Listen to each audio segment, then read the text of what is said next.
Net के exam में जो 2022-23 में पूछे गए थे, कुछ 24 में भी तो कुछ प्रिंटिंग मिस्टेक वगैरह था, एक एग्ज़ाम हुआ है उसमें अनसीन पैसेज में क्या पूछा गया था, शांति निकेतन से रिलेटेड एक अनसीन पैसेज पूछा गया था और उसके अलावा उदय शंकर जी के बारे में पूछा गया था। कुछ इम्पॉर्टेंट टॉपिक्स आप नोट कर लीजिए, जैसे कश्मीर का एक प्रसिद्ध नृत्य क्या है, रौफ है।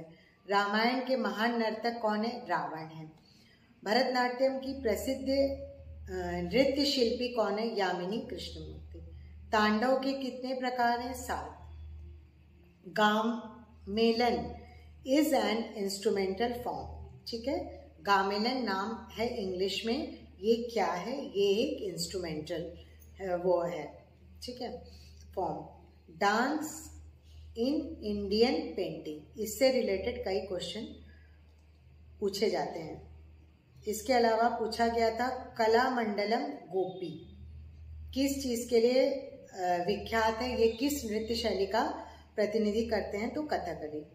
जापान का एक फेमस डांस काबुकी, चीन का ड्रैगन, श्रीलंका का कैंटियन, थाईलैंड का रामकियन। ये सब इसलिए मैं बता रही हूँ क्योंकि हर साल इसमें से कुछ ना कुछ पूछा जाता है। अभिनय दर्पण के लेखक कौन है, नंदिकेश्वर जी हैं। और संगीत रत्नाकर के सारंग देव जी हैं। नर्तन निर्णय के संगीत दामोदर। कुछ ऐसा आया था जिसमें आपको बेमेल, मतलब इसमें से ऑड वन क्या है, 4 ऑप्शंस दिए हुए थे जिसमें कि सही मेल था तांडव लास से देसी मार्गी करण अंगार, और इसमें से बेमेल क्या था, निबद्ध अनिबद्ध। तो ये आपको इसमें से सिलेक्ट करके बताना होगा। अब हम चले आते हैं थोड़ा सा साउथ ईस्ट एशियन कंट्री वाले पोर्शन में, तो वीडियो को अंत तक ज़रूर देखिएगा, बीच में स्किप मत करिएगा क्योंकि ये एक क्लास है, ठीक है। ये एंटरटेनमेंट वाला कुछ भी नहीं है, एग्ज़ाम का टाइम है। एक क्लास, एक लेक्चर, एक सेमिनार, सब कुछ बहुत इम्पॉर्टेंट है, तो वीडियो देखना है। अगर आपको कैरियर बनाना है, आप चाहते हैं कि एजुकेशनल लाइन में आपकी अच्छी सैलरी हो, इनकम बहुत बढ़िया हो, तो उसके लिए बहुत अच्छे से पढ़ना होगा। क्योंकि कुछ लोग परफॉर्मर होते हैं तो कुछ लोग टीचर बनना पसंद करते हैं, जो कि लाइफ लॉन्ग तक चलता रहता है, जिसमें सीखने और सिखाने की प्रक्रिया हमेशा चलती रहती है। तो स्कूल लेवल पे अगर आप टीचर बनना चाहते हैं तो उसमें एक डिप्लोमा कोर्स के लेवल का कोर्स होता है, उसमें आगे बढ़ने का स्कोप बहुत कम होता है। लेकिन अगर आप कॉलेज लेवल में प्रोफेसर बनेंगे तो उसमें बहुत ज़्यादा सिलेबस होता है, तो उसमें आपके लिए सीखने का स्कोप बहुत ज़्यादा है और साथ ही साथ इसमें सैलरी वगैरह बहुत अच्छी होती है। तो आजकल रिसर्च करने के लिए नेट क्वालिफाई करना बहुत ज़रूरी हो गया है, क्योंकि जब तक आप नेट क्वालिफाई नहीं करेंगे तब तक आप रिसर्च में एडमिशन नहीं पा सकते हैं। और नेट क्वालिफाई करने के बाद असिस्टेंट प्रोफेसर बन के रह जाएंगे, और असिस्टेंट प्रोफेसर भी ऐसे नहीं बनते हैं, उसके लिए वाइवा होता है, एक एक बारीकी से एक एक चीज़ पूछी जाती है, जिसमें ये पूछा जाता है कि आपको डांस आता है कि नहीं, आपको इंस्ट्रूमेंट बजाना आता है कि नहीं, थ्योरी पोर्शन आपका कैसा है। तो आपको खाली इंडियन क्लासिकल डांस नहीं देखना है, फोक डांसेस ऑफ इंडिया, बाकी अवार्ड्स हैं, जनरल नॉलेज के क्वेश्चन हैं, ये सारी तैयारी आपकी IAS PCS लेवल की तैयारी होनी चाहिए। क्योंकि डांस सब्जेक्ट को आप हल्के में मत लीजिएगा, परफॉर्मिंग आर्ट्स को हल्के में मत लीजिएगा, क्योंकि इस पर सीट बहुत कम होती है, जॉब अपॉर्चुनिटीज़ बहुत कम होती है, और वाइवा बहुत ज़्यादा मतलब टफ होता है, जो कि 1 से 1.5 घंटा चलता है, और इसमें एक पैनल बैठता है, लोग इंटरव्यू लेते हैं, तब जाके अपॉइंटमेंट होता है। तो इसलिए थोड़ा सा साउथ ईस्ट एशियन कंट्रीज़ की कुछ चीज़ों को जानना बहुत ज़रूरी है, ठीक है। सबसे पहले चाइनीज़ ओपेरा, जो कि आपके सिलेबस में दिया हुआ है, इसमें मुखौटे का बहुत इम्पॉर्टेंट रोल होता है। अलग अलग मुखौटे का अलग अलग रंग होता है, प्रत्येक कैरेक्टर का अलग अलग मुखौटा होता है। इसमें कहानियाँ कौन सी होती है, राजवंश की कहानियाँ होती है, पूर्ववर्ती राजा की कहानियाँ होती है, ऐतिहासिक घटनाएं होती हैं, सम्राट, महारानी, मंत्रियों और जनरल से जुड़ी हुई होती हैं। ठीक है, इसमें मेन क्या होता है, बीजिंग और शाक्सी ओपेरा होता है, जिसमें गीत, भाषण, नृत्य, अभिनय, युद्ध, कौशल सब कुछ आपको देखने को मिलता है। ठीक, अब हम चले आते हैं, ये तो हो गया आपको ये सारी चीज़ें। अब कुछ देखते हैं कि इसमें बीजिंग या पेकिंग ओपेरा के नाम से मशहूर नाट्य कला का स्वरूप 2 शताब्दियों से भी ज़्यादा समय से चीनी मनोरंजन का केंद्र माना जाता है। मतलब 2 शताब्दी, मतलब समझ रहे हैं कितना लंबा समय। इसके अलावा 1790 4 मंडलियाँ इसके अंतर्गत शामिल हुई। इसमें स्पेशल कॉस्ट्यूम होता है, ज्वेलरी होता है, हाव भाव, कलाबाजी और अद्वितीय संगीत होता है। इसके बाद हम चले आते हैं नोहों के बारे में। नोह के लिए कांजी अर्थ प्रयोग किया जाता है, जिसका तात्पर्य है कौशल, शिल्प और प्रतिभा। यह एक शास्त्रीय परंपरा है। इसके थिएटर की ऐतिहासिक इसमें शैली है और ये नोह का संबंध जापान से है और इसकी उत्पत्ति का समय माना जाता है 14वीं शताब्दी। इसका ओरिजिन नाम है सांगाकू। 8वीं शताब्दी वैसे तो माना जाता है 8वीं शताब्दी शुरुआत है, लेकिन इसमें मतभेद है। इसको मतलब इसका डेवलपमेंट जो है वो 14th सेंचुरी से माना गया है। इसमें ग्रामीण उत्सव, कलाबाजी और करतब, मूक अभिनय 12वीं शताब्दी में इसमें शाही दरबार की झलक देखने को मिलती है। नोह के बारे में जब हम बात करते हैं तो इसमें ये बताया जा रहा है कि अब आपके दिमाग में आ रहा होगा कि शाही दरबार की क्या झलक देखने को मिलती है। सबसे पहले तो आप इस चीज़ को समझ लीजिए कि नोह जापान का एक शास्त्रीय नृत्य नाटक है, जो उस समय राजा महाराजाओं के मनोरंजन के लिए इस्तेमाल होता था, जैसे हमारे यहाँ भी होता था दरबारी नृत्य की तरह, पर इसको शॉर्ट में समझते हैं। इसमें कई तरह के मुखौटे पहने जाते हैं और इसमें जो कुछ ऐतिहासिक और पौराणिक पात्र हैं उनके नाम नोट कर लीजिए। कामी, ओनरियो, ये सब मुख्य भूमिका निभाते हैं। इसमें बांसुरी और तत्सुजुमी नामक ड्रम बजता है और यहाँ पे जो ये थिएटर फॉर्म है इसमें भावनाओं को पारंपरिक रूप से इशारों से व्यक्त किया जाता है। मुखौटे में किस तरह के मुखौटे होते हैं, जिसमें भूत प्रेत का होता है, महिलाओं का अलग होता है, देवताओं का होता है, राक्षसों का होता है। जैसे हमारे यहाँ नाट्य शास्त्र में वर्णन है, इसी तरह से उनके कल्चर में भी इस तरह की चीज़ें देखने को मिलती है, जिसमें कि आपको 9 रसों की झलक देखने को मिलेंगी। इसमें गायन, वादन, नृत्य, ताल सब कुछ वैसा ही होता है जैसे हमारे यहाँ होता है, लेकिन उनका तरीका अलग है।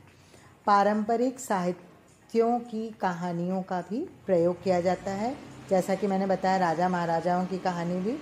इसे जापानी कौशल भी कहा जाता है और इसे माना जाता है कि ये सबसे प्राचीन थिएटर कला का रूप है, जो कि आज भी प्रदर्शित किया जाता है।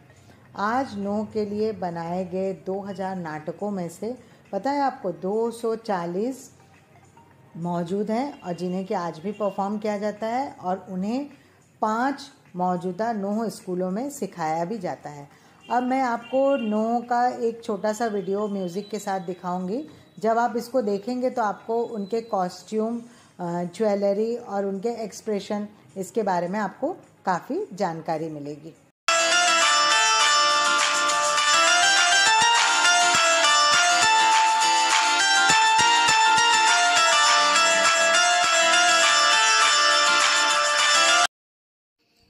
अब आपको ये एक चीज़ और बता दूं अपने एक्सपीरियंस के आधार पर और पुराने क्वेश्चन पेपर के आधार पर। ये तो हो गया जो सिलेबस से रिलेटेड था, काफ़ी चीज़ें मैंने आपको बता दी और कुछ चीज़ें मेरे पहले के वीडियो में हैं। आगे के वीडियो में जो लोग बाद में मतलब भरेंगे कमिंग इसमें क्या बोलते हैं 2025 में, उनके लिए कुछ और जो छूटा हुआ है वो नई चीज़ें मैं लाऊंगी, क्योंकि यहाँ समय कम है तो चीज़ों को शॉर्ट करके बताया जा रहा है। एग्जाम्पल के तौर पे जैसे क्या होता है कि 4 ऑप्शन पेपर में दिए हुए हैं। 2022 में क्या किया गया, जैसे बहुत सारी चीज़ें दी हुई है, जैसे राम का नाम दिया हुआ है, कृष्ण दिया हुआ है, उसके साथ कुछ और कैरेक्टर्स दिए हुए हैं। अब इसमें एक कैरेक्टर क्या दे दिया गया, शिखंडी। तो अब बेमेल करना है तो राम कृष्ण ये सब पुरुष पात्र हो गए और शिखंडी एक अलग पात्र हो गया। उसके बाद एक बहुत इम्पॉर्टेंट क्वेश्चन है जो कि कई बार पूछा गया कि बिहार के लोकप्रिय विदेशिया के सर्जक होने का श्रेय किसे जाता है, भिखारी ठाकुर जी को। अब बिहार की बात हो रही है तो अब हम शारदा सिन्हा जी पे आ जाते हैं। अभी हाल ही में उनका देहांत हुआ है और उनका जो है वो छठ के गानों के लिए काफ़ी उनका कंट्रीब्यूशन रहा और उन्होंने छठ परंपरा के गीतों की शुरुआत की और उसे लोकप्रिय बनाया। इसके अलावा हिंदी सिनेमा में गाने में मतलब फोक सॉन्ग को कैसे उन्होंने प्रचलित किया। और शारदा सिन्हा जी हमारे काशी हिंदू विश्वविद्यालय में आई हुई थी। उन्होंने बताया कि हमें जब हमसे मुलाकात हुई कि कैसे ढोलक के ऊपर चम्मच से फोक सॉन्ग में हम लोग म्यूज़िक का प्रयोग करते हैं, तो उनसे संबंधित क्वेश्चन जरूर पूछे जाएंगे क्योंकि ये इस साल का बहुत ही इम्पोर्टेंट टॉपिक है। जैसे जिस साल प्रोजेक्ट टाइगर वाला चीज़ हुआ था, मोदी जी इससे जुड़े हुए थे, उस साल प्रोजेक्ट टाइगर से रिलेटेड अनसीन पैसेज पूछा गया था। अब फर्स्ट पेपर में जैसे 10 यूनिट्स है वो आप अपने आप प्रिपेयर कर लीजिएगा क्योंकि उसमें बताने वाली चीज़ें कुछ नहीं है। टीचिंग एप्टीट्यूड पे सबसे ज़्यादा क्वेश्चंस पूछे जाते हैं। जो लोग बीएड किए हैं उनको तो बहुत ज़रूरत नहीं है, लेकिन जो लोग बीएड नहीं किए हैं वो टीचिंग एप्टीट्यूड की बुक से पढ़िए और मेरा एक टीचिंग एप्टीट्यूड वाला वीडियो है उसको देखिएगा जिसमें आगमनात्मक और निगमनात्मक प्रणाली पे बहुत पूछा जाएगा। साथ में ये पूछा जाता है टीचर का बिहेवियर सीनियर क्लास में कैसा होना चाहिए, जूनियर में कैसा होना चाहिए, बच्चों का बिहेवियर कैसा होना चाहिए, गोष्ठियों का आयोजन किस में होता है, जूनियर क्लास में टीचर की एक परीक्षा होती है कि वो बच्चों को कैसे पढ़ाए, वो कैसे आसानी से समझाए। तो इस तरह के टॉपिक्स बहुत पूछे जाते हैं। एनवायरमेंटल साइंस से रिलेटेड पूछे जाते हैं, मैथ्स के क्वेश्चन, और उसके अलावा जितने भी लॉजिक और रीजनिंग, जैसे मान लीजिए एक कॉमन ऑब्जेक्ट है, एक पेड़ को बीच में रख दिया गया, उसके आसपास 4-5 चीज़ें हैं, बुक है और पत्ते हैं, स्टेम है। इस तरह से पूछा गया कि ये आपस में किस तरह से कनेक्टेड है। उसी तरह से रिलेशनशिप के बारे में जैसा कि मैंने बताया था। मिरर कॉपी, जैसे मान लीजिए हार्ट लिखा हुआ है, उसका जैसे एम्बुलेंस को उल्टा लिखने पे कैसा होगा, उसी तरह से हार्ट को, ये एक मैं एग्जांपल दे रही हूँ। हार्ट आएगा नहीं, जो आपकी बुक में रहता है उसी में से कुछ भी आ सकता है, ठीक है। तो जैसे मान लीजिए एम्बुलेंस को उल्टा कैसे लिखा जाता है, तो इसका एक सीधा सा फॉर्मूला है। हार्ट वर्ड है, हार्ट को आप रफ पेपर पे उल्टा लिखिए। उल्टा लिखने के बाद जो आपका आंसर आया वो देखिए कि चारों ऑप्शन में दिया हुआ है कि नहीं है, वो आपको सॉल्व करना है। उसके बाद एक बार ग्राफ वाला क्वेश्चन जरूर आएगा जिसमें सेल हुआ या क्रिकेट मैच के बारे में हुआ कि इतने से इतने के बीच में इतना स्कोर रहा या इतने से इतने के बीच में इस कंपनी की सेल इतनी रही, उसका उससे कितना कम रहा, कितना ज़्यादा रहा। तो ये बार ग्राफ में आप शो करेंगे और उसको रफ पेपर पे सॉल्व करके फिर आप लगाएंगे।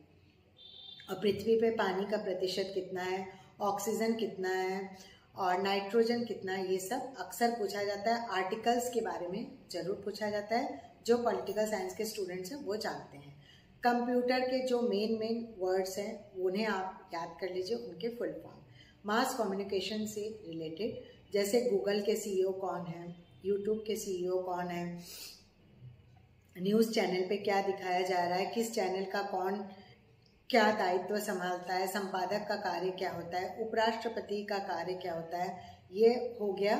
आपके भारतीय संविधान के बारे में पूछा जा सकता है, प्रधानमंत्री का रोल, राष्ट्रपति का रोल, उनकी सैलरी, कुछ भी हो सकता है, ठीक। अब क्या बचा, कुछ छूट तो नहीं रहा है? अगर कुछ छूट रहा हो तो कमेंट सेक्शन में बताइएगा। और क्विज मत छोड़िएगा, क्योंकि क्विज जिसने छोड़ दिया वो बहुत सारे क्वेश्चंस छोड़ चुके हैं, क्योंकि क्विज में प्रीवियस ईयर्स के नेट के पेपर हैं। जिनको पेपर्स नहीं मिले वो क्विज सॉल्व करते रहिए, डेली एक एक करके मैं देते जा रही हूँ, तो आपको पता चलता रहेगा। तो अब आप सब, जो मैं इतना मेहनत कर रही हूँ, तो मेरे चैनल को सब्सक्राइब करिए, लाइक कमेंट शेयर करिए। जो मेंबरशिप लेना चाहते हैं वो मेंबरशिप लीजिए, आपको वीडियोस के नोटिफिकेशन मिलते रहेंगे। जब मैं आपके लिए इतना मेहनत कर रही हूँ तो मुझे भी सपोर्ट की बहुत ज़रूरत है, क्योंकि जिस हिसाब से लोग वीडियो देख रहे हैं उस हिसाब से व्यूज़ नहीं हो रहे हैं। तो प्लीज़ आप सबके हेल्प की मुझे ज़रूरत है। तो कमेंट सेक्शन में बताइए कि आज का वीडियो आपको कैसा लगा, इसमें क्या चीज़ें ऐड होनी चाहिए, फिर आगे मैं ऐड करूँगी। आज के लिए इतना ही है। Thank you friends, have a nice day. और एग्ज़ाम के लिए सबको मेरी बेस्ट विशेस। सबके साथ बहुत अच्छा होगा। पॉजिटिव सोचिए और पॉजिटिविटी के साथ तैयारी करिए।